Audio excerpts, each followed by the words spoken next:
ಮುತ್ತೈದೆಯು ಬಳೆಗಳನ್ನು ಧರಿಸುವಾಗ ಹೀಗೆ ಮಾಡುವುದರಿಂದ 100 ವರ್ಷ ಸುಮಂಗಲಿಯಾಗಿ ಬಾಳುತ್ತಾರೆ. ಮುತ್ತೈದೆಯರು ಬಳೆಗಳನ್ನು ಧರಿಸುವ ಕೆಲವು ವಿಷಯಗಳನ್ನು ತಿಳಿದುಕೊಳ್ಳಬೇಕು.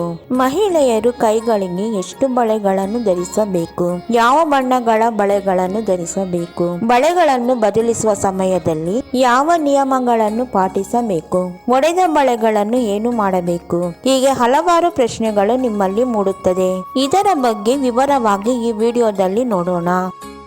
ಮುತ್ತೈದೆಯು ಎಲ್ಲ ಸಮಯದಲ್ಲಿ ಪಂಚಮಾಂಗಲ್ಯವನ್ನು ಧರಿಸಬೇಕೆಂದು ನಮ್ಮ ಪ್ರಾಚೀನ ಗ್ರಂಥಗಳಲ್ಲಿ ಹೇಳಲಾಗಿದೆ. ತುಂಬಾ ಮಂದಿಗೆ ಈ ಪಂಚಮಾಂಗಲ್ಯವೇನೆಂದು ಸಂದೇಹ ಮೂಡುತ್ತದೆ. ಅದು ಏನು ಅಂದರೆ ಹಣೆಗೆ ಕುಂಕುಮ, ಕುತ್ತಿಗೆಯಲ್ಲಿ ತಾಳಿ, ಕೈಗೆ ಬಳೆಗಳು, ತಲೆಯಲ್ಲಿ ಹೂವು, ಕಾಲುಂಗುರ ಇವುಗಳನ್ನು ಮುತ್ತೈದೆಗೆ ಪಂಚಮಾಂಗಲ್ಯವಾಗಿರುತ್ತದೆ. ಹೂವ, ಕುಂಕುಮ, ಮಾಂಗಲ್ಯ, ಬಳೆ, ಕಾಲುಂಗುರ ಈ 5 ವಸ್ತುಗಳಲ್ಲಿ ಬಳೆಗಳು ಅತಿ ಮುಖ್ಯವಾಗಿರುತ್ತದೆ. ಕೈಗಳಿಗೆ ಬಳೆಗಳನ್ನು ಧರಿಸುವ ಮುನ್ನ ಈ ನಿಯಮಗಳನ್ನು ಪಾಟಿಸುವುದರಿಂದ ಲಕ್ಷ್ಮೀ ದೇವಿಯ ಅನುಗ್ರಹವು ನಿಮ್ಮ ಮೇಲೆ ಸದಾ ಇರುತ್ತದೆ.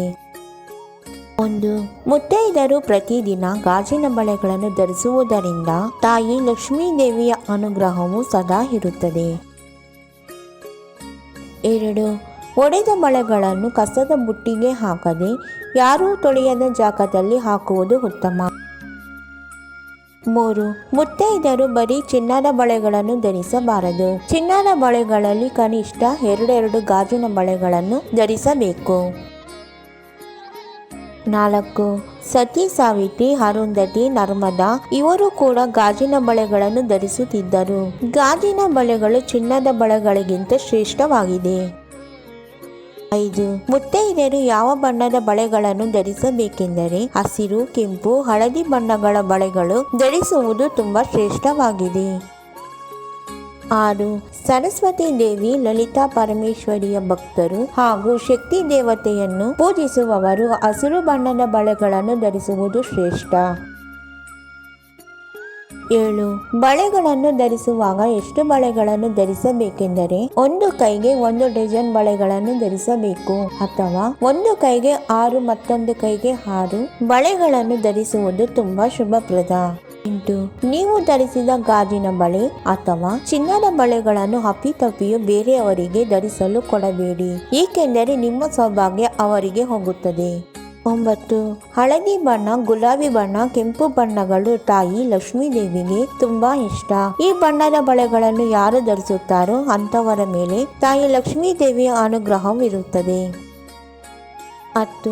ಬಳೆಗಳನ್ನು ಬದಲಿಸಬೇಕಾದರೆ ಸೋಮವಾರ, ಬುಧವಾರ, ಶನಿವಾರ ದಿನದಂದು ಬಳೆಗಳನ್ನು ಬದಲಿಸಬಹುದು. ಮಂಗಳವಾರ ದಿನದಂದು ಯಾವ ಕಾರಣಕ್ಕೂ ಬಳೆಗಳನ್ನು ತೆಗೆಯಬಾರದು, ಹಾಕಬಾರದು. 11. ನೀವು ಹೊಸ ಬಳೆಗಳನ್ನು ಧರಿಸುವುದಾದರೆ ಗುರುವಾರ ದಿನದಂದು ಧರಿಸುವುದು ತುಂಬಾ ಶುಭಪ್ರದವಾಗಿರುತ್ತದೆ. ಗುರುವಾರ ದಿನದಂದು ಹೊಸ ಬಳೆಗಳನ್ನು ಧರಿಸುವುದರಿಂದ ಅಷ್ಟ ಐಶ್ವರ್ಯವು ಲಭಿಸುವುದೆಂದು ಪುರಾಣಗಳಲ್ಲಿ ತಿಳಿಸಲಾಗಿದೆ. 12. ಬಳೆಗಳನ್ನು ಬದಲಿಸುವಾಗ ತಪ್ಪದೇ ಈ ನಿಯಮವನ್ನು ಪಾಟಿಸಬೇಕು. ಅದು ಏನು ಅಂದರೆ ಬಳೆಗಳನ್ನು ತೆಗೆಯುವಾಗ ಯಾವ ಕಾರಣಕ್ಕೂ ಬರೀ ಕೈ ಮಾಡಬಾರದು. ಒಂದು ಅರಿಶಿನ ದಾರವನ್ನು ಮಾಡಿ ಕೈಗೆ ಸುತ್ತಿಕೊಂಡು ನಂತರ ಬಳೆಗಳನ್ನು ತೆಗೆಯುವುದು ಬದಲಿಸಬಹುದು. 13. ಮುತ್ತೈದೆಯರಿಗೆ ಗಾಜಿನ ಬಳೆಗಳನ್ನು ತಮ್ಮ ತವರು ಮನೆಯವರು ಕೊಡಿಸುವುದರಿಂದ ನಿಮ್ಮ ಸೌಭಾಗ್ಯ ಹೆಚ್ಚುತ್ತದೆ. ನಿಮಗೆ ಬಳೆಗಳನ್ನು ಕೊಡಿಸುವುದರಿಂದ ತವರು ಮನೆಯವರಿಗೂ ಸುಖ ಸಂತೋಷ ನೆಲೆಸುತ್ತದೆ.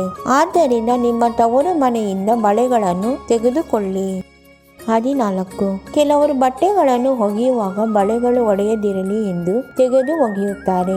ಒಂದು ವೇಳೆ ತೆಗೆಯುವುದಾದರೆ 2 ಕೈಗಳಿಗೆ ಅರಿಶಿನ ದಾರವನ್ನು ಸುತ್ತಿಕೊಳ್ಳಬಹುದು. ಬರೀ ಕೈಯಲ್ಲಿ ಇದ್ದರೆ ಮನೆಯಲ್ಲಿ ಆರ್ಥಿಕ ಸಮಸ್ಯೆ, ಮನಃಶಾಂತಿ ಇರುವುದಿಲ್ಲ. ಗಂಡ ಹೆಂಡತಿಯರ ನಡುವೆ ಜಗಳಗಳು, ಹೀಗೆ ಹಲವಾರು ಸಮಸ್ಯೆಗಳು ತಲೆದೂರುವುದೆಂದು ಪುರಾಣ ಗ್ರಂಥಗಳಲ್ಲಿ ತಿಳಿಸಲಾಗಿದೆ. 15.